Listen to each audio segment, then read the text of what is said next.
তুমি না তওবা করেছিলে? তুমি না শুধুমাত্র আল্লাহর জন্য সবকিছু ছেড়ে দিয়েছিলে? বুঝতে পেরেছিলে কোথায় তোমার আসল ঠিকানা? ভুলে গেছো?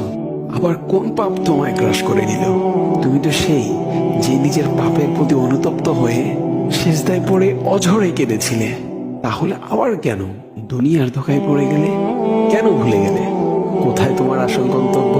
তুমি কি হার মেনে নিয়েছো নফসের কাছে? তুমি এত দুর্বল, ভুলে গেছো তুমি কার বান্দা? কে তোমার রব?